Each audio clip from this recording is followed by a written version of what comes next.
My knowledge on the ICF is rather limited. I have heard it over the years at uni and I've never really understood its use or how it is used. My research has shown me that the ICF facilitates the understanding and formulation of responses to the health related needs of individuals and communities. The ICF further provides an understanding on the impact of social and physical environments have on the health of the individual and the community. During fourth year prac and for the rest of my OT career, the ICF will help me identify and understand the needs of a person within their environment.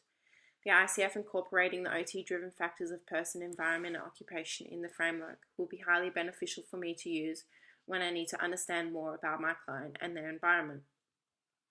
My research on the ICF has drawn me to the conclusion of wow, the ICF really is important in the understanding of an individual and community, and that the framework should not be overlooked during assessment. Recently, I attended a camp for children with sensory processing difficulties, autism, or they've experienced some sort of trauma, where I was placed in the leadership role.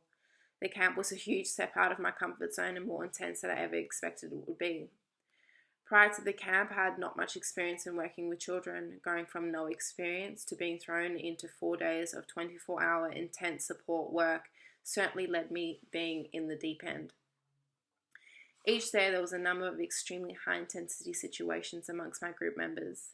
The children were aged between 7 to 9 and therefore even once their day was over I didn't get a rest as most were unable to sleep or woke up numerous times during the night. Unfortunately, I'm the type of person who needs the 8 hours of beauty sleep and therefore I did not go well. It was night 1 and I wasn't sure if I was going to be able to complete the next 3 days and I just wanted to go home. The morning after some time talking to a friend and the OT mentor on camp, I was able to relax and I managed to bounce back and complete the rest of the camp. When I think of resilience, I think of my time on this camp. Upon reflection, I am so glad I stayed and overcame my anxiety as it was such a valuable experience. I'm not usually in a leadership role or in a new environment, and going into fourth year, this will change. I'll be placed into a leadership role even amongst my clients I work with, and when stressed, anxious, exhausted, or emotionally overwhelmed, I'll think back to how I used my resilience on this camp and what it has allowed me to achieve. By staying committed and working my way through difficult times such as the camp, I learn and grow as a person and as a future health professional. Resilience is something that I have heard of, but never really knew why it was so important. Now I do. I've got my own lived experience and that importance of resilience is now resonated within me. Stress management has popped up multiple times through my university career. However, I've never really looked at how stress management and leadership can work together, and I just wanted to explore that. This exploration did stem from my extreme experience on camp, having multiple assignments due at once, with a severe lack of stress management strategies, but that's another story. A study I found remarked that a supervisor or leader that provides support for a person, that person's overall health and well-being will be much greater. The study further identified that if stress management is addressed early during program development or intervention, a better outcome and experience will occur for each stakeholder involved in the process. Therefore, during PAC, I need to be able to better cope with my stress to enable a better outcome for my client, as well as myself, as well as all the health professionals I work collaboratively with. From a study I found, I can improve my stress management during fieldwork by having conversations and being open with my supervisor. My supervisor, fingers crossed, should be able to guide me through the process of how I can reduce my stress by helping me organize my caseload better, or by giving me further advice and feedback. This advice and feedback needs to be reflected on for me to further improve on my performance on prac.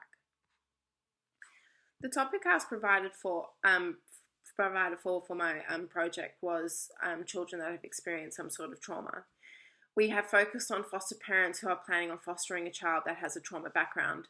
So through our program, we have designed it to provide these new parents with the skills and training so they're able to nurture and provide care for these children when they come into care.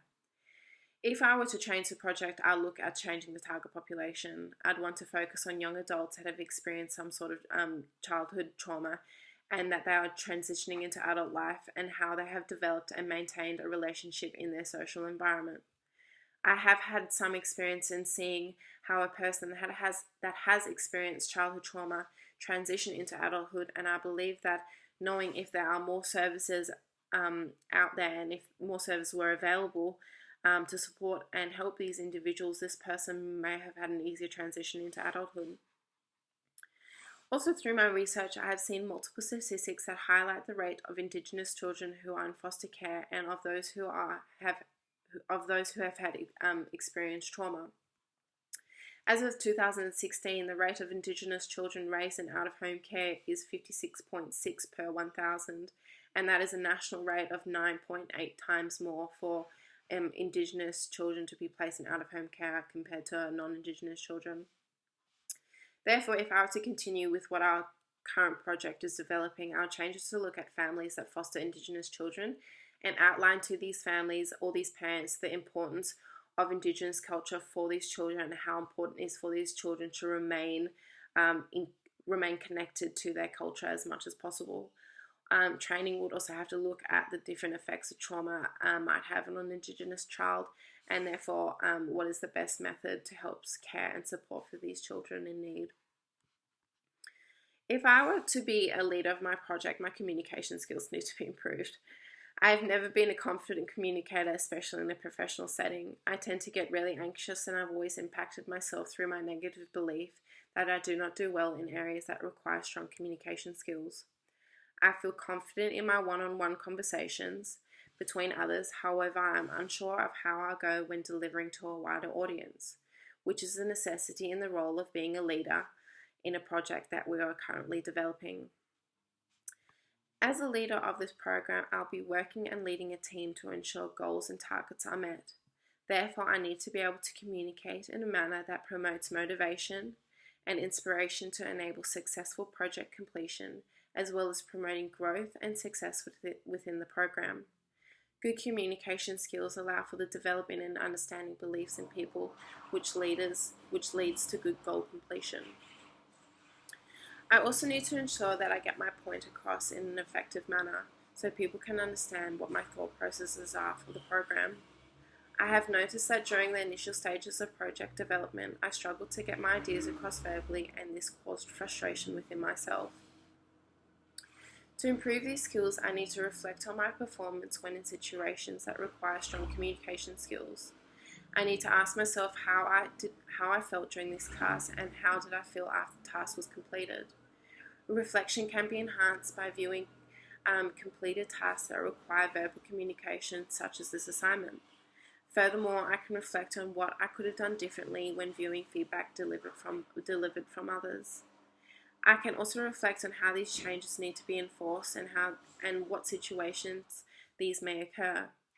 And to further improve my skills, I need to continue to practice and place myself in situations that require me to improve my communication skills.